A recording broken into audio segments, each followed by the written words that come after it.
Showcasing art, bringing attention to social justice and issues and encouraging solutions to problems that may have divided this country. Joining us now to explain how it started and some of the art, Michael Powers. Thank you very much, Michael. This is fascinating. Absolutely fascinating. So tell the people at home what the project's all about. Well, basically what it is it's a collaboration between the estate of Jim Marshall, the legendary photographer, and contemporary artist Shepard Fairey. And the purpose of this is to focus on issues of social justice by using visual media to educate people about these issues and to bring attention to them. And it's a great way to get people turned on to Jim's work. I mean, he did his photography was amazing, and he really encapsulated a period of time like nobody else had. Exactly. You know, and the things that he was doing. So let's look at this photograph that you brought us here and kind of explain what's going on here. Well, this is one of 5 paintings that Shepard created, and this is an image of Fannie Lee Cheney. She was the mother of James Cheney, the young man who you see in the FBI missing persons poster in the background. That was, along with Andrew Goodman and Michael Schormer, registering blacks to vote in Philadelphia, Mississippi in 1964. They were kidnapped, murdered by the Ku Klux Klan, and Jim Marshall was sent down there by Ramparts magazine to cover the story, and he was at Fannie Lee Cheney's house when they discovered James's body. Oh, wow. And this picture was taken right at that time.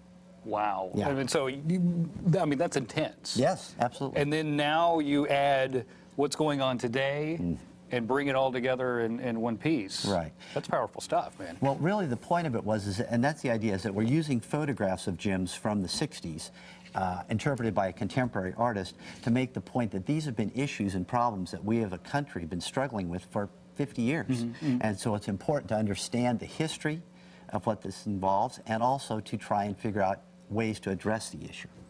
How did you guys how did you pick what Jim's photographs to use to interpret, or did you leave that up to the artist? No, I did. Oh, you did? Okay. Yeah, I picked that, and I had been working with Jim Marshall's estate on some other projects, and Jim Marshall, again, was very famous for his rock and roll photographs. For example, Jim's most iconic photograph is probably Jimi Hendrix burning his guitar on stage at Monterey Pop, right? Yeah. So, but Jim was also at a lot of different social issues during the 60s. He was there with Fannie Lee Cheney in Mississippi.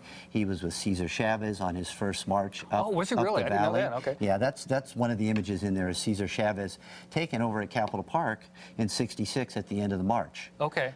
He was with Johnny Cash when he played Folsom Prison. Right. You know, he was at a lot of different events like that.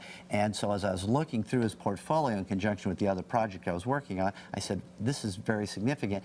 And again, because these issues are still with us, it sort of resonated as to the problem that we have in this country of moving forward on these troublesome times. It's fascinating. So I actually have a print of Jim's Johnny Cash, one of his pictures are there in my office at home, and I look at it every day, and I'm like, that is the coolest. That is the coolest. I want people to experience this. We only showed one, because we could pull up some more, but I want people to go see this. Okay. I want them to be there and experience this. What do they need to do? Where do they need to go? What do we need? Well, first off, there are 5 images. And you can go to AmericanCivics.com, and also the originals are on display at the San Francisco Art Exchange through the end of the month. Okay. And then in anticipation of the opening that we had on August 13th, Shepard came to San Francisco and did murals from 2 of the images. This image is at Alabama and 20th in the city. Okay. And the Cesar Chavez image is at Hayes and Linden, also in the city. Man, I'm gonna make a trip to see that, man. So yeah, and see, it's important here that we weren't just wanting to educate people or bring attention to these issues. It was important that we tried to come up with some type of solutions. And so we have partnered with 5 different nonprofits that are trying to address these issues. And the issues involved in this series are the Voting Rights Act, problems with mass incarceration, income inequality and poverty, workers' rights and the minimum wage, and gun control. So we've partnered, for example, on the Voting Rights Act piece with the NAACP Legal Defense Fund. And so from each image, we've created 100 prints, and those prints are for sale, and then the NAACP Legal Defense Fund will get 10% of the sale from the prints of the Voting Rights Act image. Fantastic stuff. Thanks for putting this together, man. That was really cool. Nice to meet you. Nice to meet you, too. You got to check this out. Absolutely. You got to check that. We got the information on your screen right there. We'll also have it on our website as well, so you can check it out. All right, back to you, Melissa. All right, thanks, Code. And that brings